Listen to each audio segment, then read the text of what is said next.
Hello, I'm Karen, and in today's video I'm going to be sharing with you how to make my little roses. I know this is another one of those. I know there's lots of videos out there where people have done roses and everybody's got their own little way. And for those that are my regulars and everything, you know, I like everything to be as easy as possible when it comes to crocheting. So what I'm going to do is share with you. I'm just going to push those to one side. This is my heart that I showed in my last video, and I just thought I'd share with you how pretty the little roses look with the heart. I don't know, because it's like I keep thinking about my son. He's going to the prom and his girlfriend, and they tend to wear, is it called a corsage that you put on your wrist, just a little bit of something, and I know that she's wearing blue. So I've got this beautiful, say this heart is actually made of, it's the same size, it's the same pattern. And where is my white?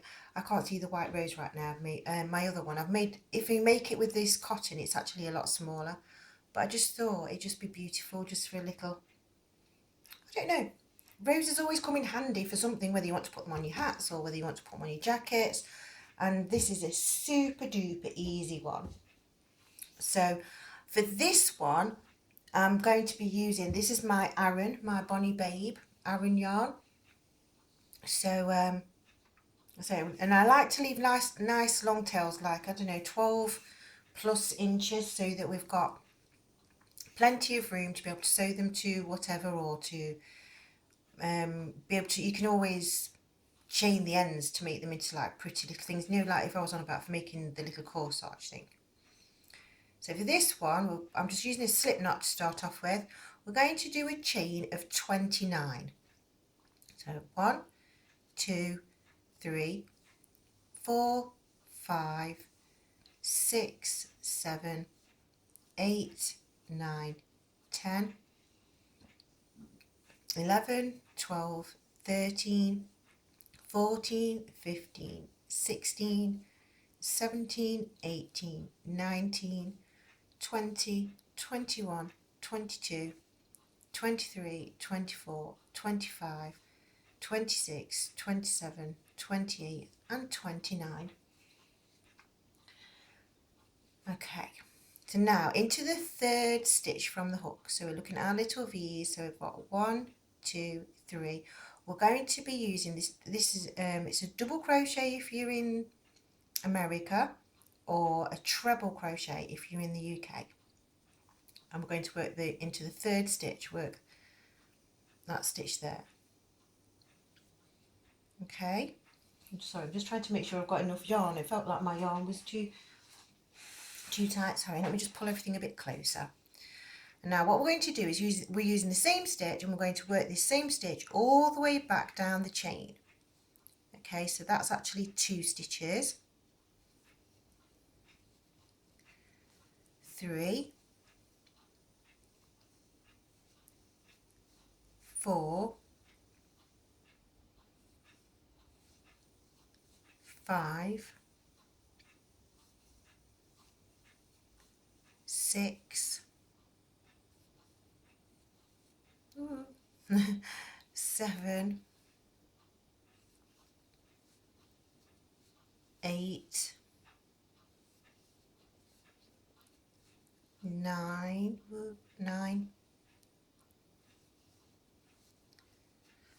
10, 11, 12, 13, 14, 15, 16, 17, 18, 19, 20, 21, 22, 23, 24, 25, 26 and 27. Okay, now, so there we go. We've got our 27 posts and the little chain 3 at the end. Now I'm going to chain 1 and turn. Now this one you may say, oh, that's a little bit of a fiddly stitch, but it's okay. You get used to this one. It's just that normally when you're doing, because we're still going to work in the double or the treble crochet, but normally you would chain up 2, but for this one we're not, because I want to keep the curves the same. So we're going to work that very first double crochet very slowly, just so that we've got that into the right place. And we're actually working 3 all together into this same, and we've worked into the top of the double crochet, this one there, the very first post. So that's 1, 2, 3 stitches all in the same one. Then we're going to slip stitch into the next, or it's a single crochet if you're in the UK. Okay, now again we're working 3 double, so that's 1, 2, 3, and slip stitch into the next space. And we're repeating this pattern all the way back down to the other end. So that's 1, 2, 3, and a slip stitch. Now I know some of those people out there, you're going to go, oh, I've got my common sense. I know that you're going to roll it all up and you're going to sew it together. Okay. I'm just going to count these. 1, 2, 3. But the thing is that with this rose, there is a special way of actually sewing it all together. Because I did try doing it different ways, and it turned out really bad. So I was like, oh no, the way that I'm actually doing it's the best way for this particular rose, and it gives you a beautiful neat finish. And I think it's worth making that effort to be able to make it so even, because at the end of the day you want your rose to look like a rose. You don't want it to look like a screwed up bit of something after you've done all your work. It seems very counterproductive to not sew in properly for this one. So please bear with me, and or if you can't, just fast forward and see what I'm doing, because by the time you're actually watching it, obviously my video will be completed, so you'll be able to fast forward and see the next little bit, and you can see how sewing it together the way that I do gives you a lovely finish. But honestly, it's not a long process to be able to make this rose. That's why I said it's quick and it's easy. It's something you can add it onto your hats or your scarves or the little corsages for things like for going to the prom. You can just make yourself a little bouquet if you wanted to, or you could use them actually for putting, for card making. That would be quite pretty. So there's lots and lots of different reasons for you to use your roses. I'm saying there's lots of different versions out there that people have done, and I thought, oh well, nobody's actually done it the same way as me, so I think that I can add a little bit of something there, because I don't normally share these little bits and bobs, but I don't know, there must be something in the air. Maybe Cupid's about. No, there's no chance of that. No. I'm still single, I'm still happy. There's still no sign of anybody of like Mr. Right coming round the corner what was it in these days, because what was it, they was on about doing the knight in shining armour, and it's now a man in his car. Bless. Right then, okay, then we're right near the end. Right, so we've done the last 3 there, and we're going to slip stitch into this one here, and that's it, because once we've done that slip stitch there, it still gives us, with that end of that curve where we began, we've still got 2 curves. Right, so now I'm just going to cut off my yarn. She says, what did I do with my scissors? Oh, there they are, buried them. I was like, woo, I had a mini panic attack then. And I just need to get my darning needle. Which one shall I use? I should use my old one. I don't need to use an extra big one. Okay, so what we're going to do now is we're going to pull this tail end out there. Okay, now technically that is actually in the top of a petal, but I shouldn't worry about that, not at all. I'm going to thread the needle like so. Now then, when you have a look at your work, if I can get all my tails untangled, I seem to have made a bit of a hash of it this morning. Right, so this is the front of your work, and to be fair, I think that this looks a bit like one of those cupcake decoration things that you put around cakes, and this is the back of your work. Yeah, and your petals, because of the way that we've done them, they actually sort of got this curve that goes to them, and this is our end tail, and that's the tail we began with. So what we're going to do is we're just going to bring this tail in, and so it's down to the bottom, and then fold that petal up to keep our yarn down the bottom. And then when we roll up, we want to keep this edge here, we want to keep that all at the same height all the way around, keeping this tail on this all of our tails out of the way. Just want to pull that a little bit tighter and just wrap that around. There's nothing fancy about that. Okay, now I'm not actually going to look at my rows because I'm going to trust in this, and I think that it'll be good for you to do the same. Okay, so you're going to get this is the tail end where we've finished, and obviously this piece is going to come undone if we don't do something about it. And this is this centre tail is the one that's attached to your needle. So what you're going to do is you're going to come in through the centre and come out at the side of this post of this stitch here. Can we see that? Yeah, because we want to be able to hold everything into place. So we're just going to pull that through there, gently pull that through there, and then this stitch here, we need to make sure we're going through the actual middle of the stitch, and we're going to go all the way through our rows, all the way through to the other side where you can see a post. You're going to come out in between a post. You pull that through, and you're going to pull it tight so it causes an indent in your work.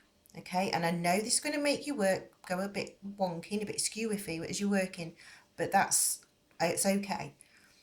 And so now we're going to work to the post to the left of where my tail ends come out. I'm going to go through that stitch, and then where we had that indent, where we've pulled that stitch there, we want to come through in that same space, just there. And we keep making sure that this tail end is out of our way. And then when you pull through, pull it tight so that you've got an indent formed. Okay? And now you need to move across to the next stitch along, which does look a little bit buried, but don't worry. Go through the stitch. So you're going to come through a post and come out at the side of a post where you've got one still sticking up. And we're going to work in a continuous circle all the way around. Keep going to the left of the stitch. Make sure you pull it in each time.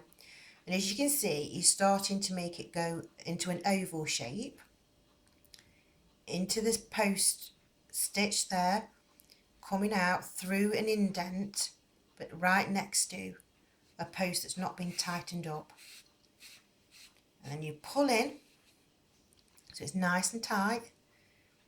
and then into the post, through the opposite side, at the side of a post which you haven't worked in. Just making sure that this tail end's out of the way so I don't sew that in. And pull this all the way through and pull it tight. And turn the rose into the stitch, coming out in the indent area there at the side of a post, or well, it is a post of a stitch. And the reason I'm showing you in this colour is because it's the easiest colour I could think of to try and show you, because when you're doing it in whites, it's a little bit more difficult to see. So and the black and the red. To be fair, on the video they didn't work out very well. So into the post at the side where I've come out. Now it's starting to get a little bit more awkward because we've been through lots of times. Still coming out at the side of a post that hasn't been worked in. Pull that tight, turn my rose into that post, pushing it all the way through. Be careful when you're pushing it through, when you're getting towards the end, because you don't want to push it through hard. I know it's a blunt ended, but it will still hurt you. And well, if you actually pierce your skin pushing that hard, it will probably make you bleed as well. So please be careful. So through the stitch, so just work your way through. You'll find that you'll just feel it. It's still at the side of a post. And pull that through. And as you can see, it's starting to bring this bit down, but bring these petals out.